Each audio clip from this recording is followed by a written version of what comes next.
താഴ്ത്തു. എന്താ സാറേ?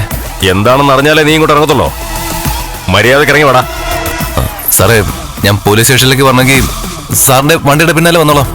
നിന്നെപ്പോലുള്ളവരെ കയറ്റിക്കൊണ്ട് പോകാനാ ഈ പോലീസ് വാഹനം. അവിടെ നീ പ്രമാണിയെ പോലെ നിന്റെ കാറിൽ വരണ്ട. നീ ഇങ്ങോട്ടൊന്ന് ഇറങ്ങ. ഇതിനകത്തിരുന്ന് ഓരോന്ന് പറയാതെ ഇറങ്ങടാ.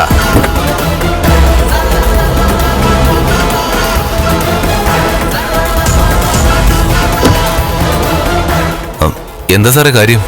അതൊക്കെ അവിടെ സ്റ്റേഷനിൽ ചെന്നിട്ട് നമുക്ക് സംസാരിക്കാം. വളരെ വിശദമായി തന്നെ സംസാരിക്കാം. ഇപ്പൊ എനിക്ക് മനസ്സിലായി. എനിക്കെതിരെ ആ സാഗറും കൂട്ടാളികളും കൊടുത്ത കള്ളക്കേസായിരിക്കും അല്ലേ സാറേ? കേസ് കള്ളക്കേസാണോ അല്ലേന്നൊക്കെ നമുക്ക് സ്റ്റേഷനിൽ ചെന്നിട്ട് തീരുമാനിക്കാം. സാറിപ്പോ ഐശ്വര്യമായിട്ട് അങ്ങോട്ട് കയറിയാട്ടെ.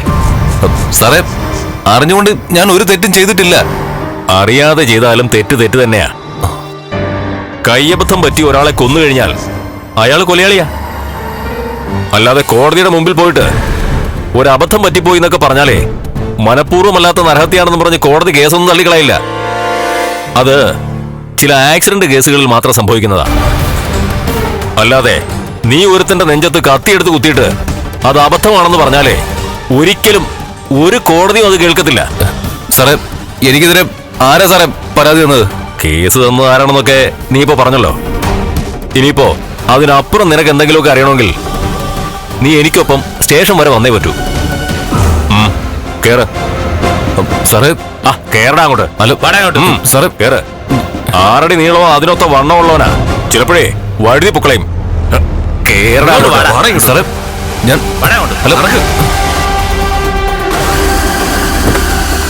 കേറടാ.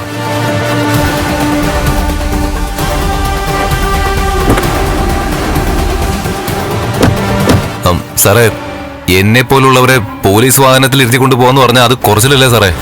ആർക്ക് കുറച്ചില്? പോലീസിനോ? എടാ, ഞങ്ങൾക്ക് ഒരു കുറച്ചിലുമില്ലടാ. ഞാൻ പറഞ്ഞില്ലേ, നിന്നെ പോലുള്ളവർക്ക് ഇരിക്കാനുള്ള വാഹനമാ ഇത്. അല്ലാതെ നിനക്കൊക്കെ എസ്കോർട്ട് വരാനുള്ളതല്ല. വണ്ടി എടുക്കുക. സാർ.